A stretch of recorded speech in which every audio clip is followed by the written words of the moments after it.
pardons occurred in the public view, and no principle of law excludes public acts from the scope of obstruction statutes. So if you just wanted to make the perfect case for Donald Trump's impeachment here, and you really wanted to possibly say, oh, tie it back to Nixon, establish some precedent, there was no real better way you could do this here by just this quote. And the idea that, Trump really lied time and time again. He lied about, again, all the things with his contacts with the Russians, his campaign of the Russians, lied so many times, which, by the way, was part of Mueller's article, or Nixon's articles of impeachment. And here's another important thing. He also, similar to Nixon, tried to tamper with witnesses. As I mentioned before, he told Paul Manafort, or Trump's lawyer told Paul Manafort that he would be, quote unquote, taken care of if he testified properly. And he also continuously try to tamper with witnesses, try to get these witnesses to do what he could. He tried to shut down investigations, fired the FBI director. As we know, if you talk to Elizabeth Holtzman, who served on the House Judiciary Committee in 1974 and is the author of the recent book, The Case for Impeaching Trump, she says, quote, in light of the Nixon precedent, the Mueller Report, evidence from the Mueller Report strengthens the claim that Trump committed impeachable offenses. The parallels between Trump and Nixon were much stronger than they were before with this point, because so many of these charges, they are very, very similar to what we saw in Nixon's time. And Nixon got impeached for that. Nixon had to resign for that. So that kind of roadmap, that parallel to Nixon, I think is also going to be very incredibly effective in convincing the country to get behind this drive here that Democrats may try to make. And I think it's going to turn out to be very, very effective because this evidence that I don't think really many people know a lot in depth about yet, I think it's going to try to be very, very convincing. So, it could be very tough. You're afraid of the backlash if you're a House Democrat from your Republican counterparts. You're afraid of losing in the Senate, where right now you lack a majority to convict Trump. You're afraid that impeachment hearings will distract from your party's 2020 presidential campaign. But honestly, your job, first and foremost, is to preserve democracy and protect the rule of law. That's Mehdi Hasan's case. But I mean, perfectly, I have to differ. I mean, it sounds nice to say that, but like, unless you got the country behind you, which I think you really can get. You can get the country behind you if you make your case in the proper way. Do I trust Democrats to do that altogether? No. But if you can get the country really behind you on this, I think it's totally worth doing, but I don't think the real movement should be sacrificed just to impeach Trump over something that's not totally set in stone yet. I think that's the most important thing to remember. So that's pretty much laying out there the case for going after Trump in a very direct way. But yeah, ladies and gentlemen, though, we may have someone who's a little bit of a supporter of Mehdi Hasan's way of thinking, and that is Jerry Nadler. So, Jerry Nadler is kind of, like, he's considering it. He leads the committee on the impeachment, where the impeachment process would start, the Judiciary Committee. He's not quite saying what he wants to do, because he has to do a lot of meetings with Nancy Pelosi. He has to really decide what's going to be a major decision on whether to impeach the President of the United States here. He really did go back and forth saying, quote, there is plenty of evidence of obstruction. If proven, some of this would be impeachable. Yes, obstruction of justice, if proven, is impeachable. And you're going to go about seeing if you can prove it, Todd asks, saying, well, we're going to see where the facts lead us, Nadler responded. So yeah, very, very critical stuff to keep an eye on what Jerry Nadler does over these next few weeks, whether he decides to do it. I think next few weeks is going to be probably the most likely timeline.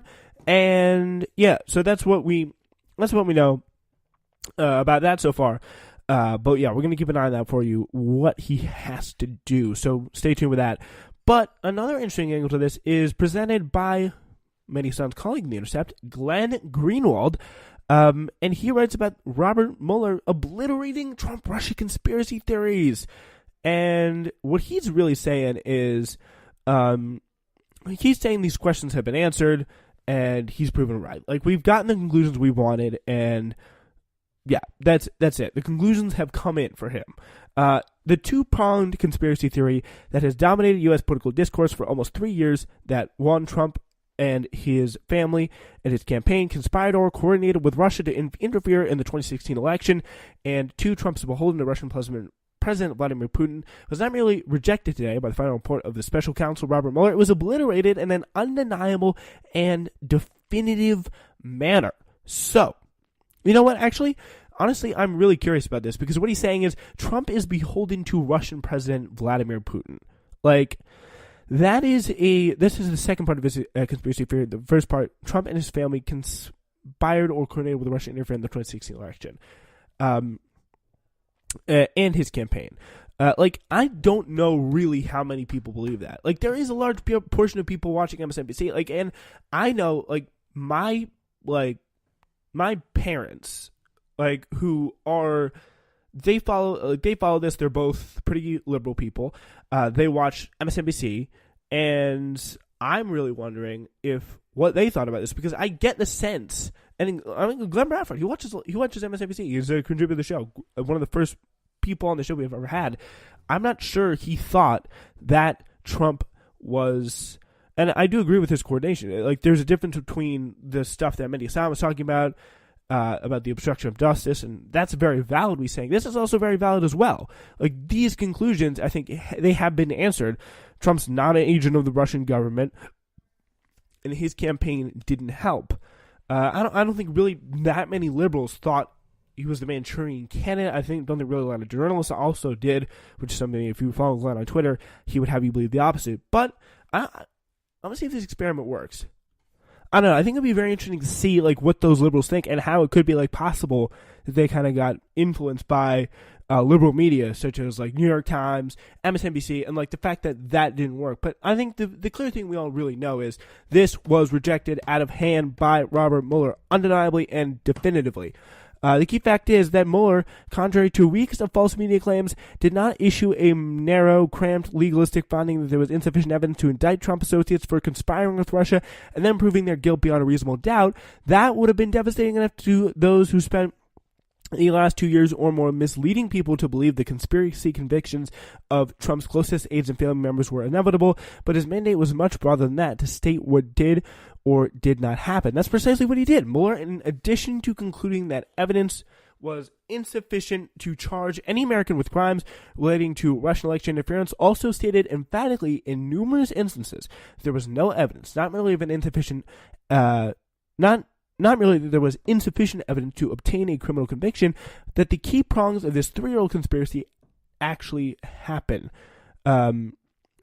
As Mueller himself puts it, some instances the report points out the absence of evidence or conflicts in evidence about a particular fact or event. With regard to Facebook ads or Twitter posts from the Russia-based Internet Research Agency, for example, Mueller could not have been more blunt. The investigation did not identify evidence that any U.S. person knowingly or intentionally coordinated with the IRA's interference operation.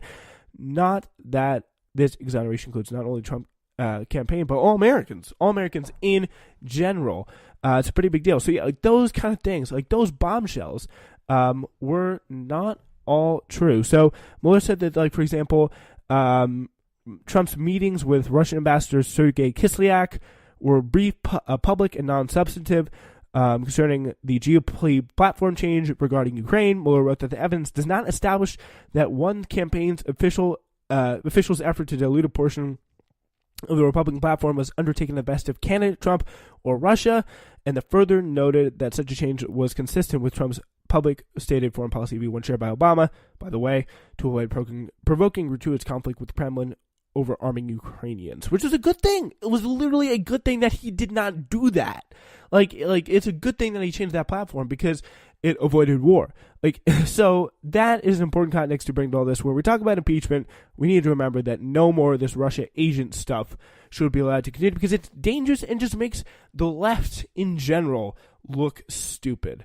And some people that we didn't think were that stupid before turned out to look very, very, very stupid. And I think there's going to be a lot of discussions about that. There's a lot of discussion about that. And Mueller Report, definitely something that even people who liked the Mueller Report and thought Trump was going to be like indicted or arrested or whatever, like they need to read that and they need to understand that and need to learn from their mistakes. And some of those people I'm talking about include prominent media members. All right, cool story coming up for you guys. The possibility of the next Alexandria Ocasio-Cortez, Michaela Wilkes, a 20-year-old administrative assistant, part-time student, and mother of two, has had enough. Her conclusion has been made. She's come to the conclusion that she is going to run and challenge House Majority Leader of the Democratic Party, Steny Hoyer. Very exciting. She's running a host of progressive policies, but plans to put particular focus on Medicare for All, a Green New Deal, and affordable housing. So yeah, all very powerful stuff. Part-time student, mother of two. She's out there grinding. She's hustling. She's doing her thing, and she wants to challenge Steny Hoyer. Wow. So yeah, she's a student of political science. Wilkes hasn't formally been involved in politics before, but thinks the moment is too urgent to wait. Again, similarities here to AOC. She wants more relatable people in Congress and is fed up with Hoyer's record. The Intercept reports, which she says does not adequately represent needs of those living in his district. We need someone who will be a voice for us, who knows what we go through as daily constituents. And Steny Hoyer has been in office so long, he's never really had to be a regular constituent, she said. Hoyer's 79 years old, first elected to Congress way back in 1981. Wilkes' challenge comes after an election year in which insurgent progressives like AOC and Ayanna Pressley toppled entrenched incumbents, making it to Congress and along the way, showing that it is possible to shake things up and succeed. The Democratic Party has grown increasingly wary of these types of challenges and is trying to make things difficult. For example, the DCCC, we talked about this on the show last month, announced that it would be cutting off vendors that worked with primary challenges. Mark McLaurin, the political director of the SEIU 500, which, if you don't know what that is, it is a union specifically for... It's the Maryland Labor Union based in Rockville for service employees, and they are liking what they see with her. And they also think the climate is right. Mark McLaurin, anyway, political director of the SEIU, said it's ripe for taking down federal lawmakers of Maryland. He pointed out in 2018 when progressives were unseated some of those powerful politicians in the state, including Senator Thomas Middleton, chair of the Senate Finance Committee, who represented part of Hoyer's district, so suggesting that possibly there is an attitude for this. I think this time, though, definitely will be guarded a lot better than Joe Crowley and AOC. So hopefully there's a chance that this is definitely going to be something to watch and something to support. Interestingly enough, on Thursday, this ties into what we were talking about before, following the release of the redacted version of the special counsel's report, Steny Hoyer, the woman who Michaela Wilkes is challenging, quickly dismissed the idea of impeachment hearings against President Donald Trump, despite its strong evidence of potential obstruction of justice. Hoyer said that going forward on impeachment is not worthwhile at this point. A few hours later, he said that all options ought to remain on the table. So interesting. By contrast, Wilkes voiced her unwavering support for impeaching the president. It's always been necessary, I think now more than ever, she told The Intercept after Hoyer's initial statement.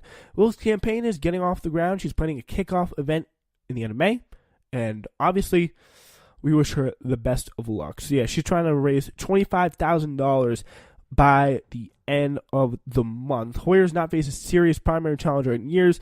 In that sense, Wilkes is entering into pretty unknown territory. In 2018, he won his election, Hoyer did, with 70% of the vote and won his primary contest against Dennis Fritz. Fritz leaves less than $5,000 and no campaign platform because the platform is of the people. I don't know what that means. He previously run for Congress in 2014 as an independent writing candidate. No one really knows what he's a lunatic, pretty much. Wilkes' challenge could become more potent if she gets the support of local and national groups. For example, she's had conversations with the Justice Democrats, the group who backed Ocasio-Cortez and Pressley, but is not officially associated with them yet. Hopefully, we'll like to see that come up.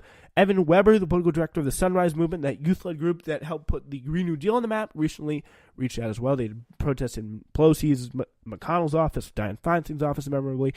The primary election is 1 year away, and many political groups have not yet begun reaching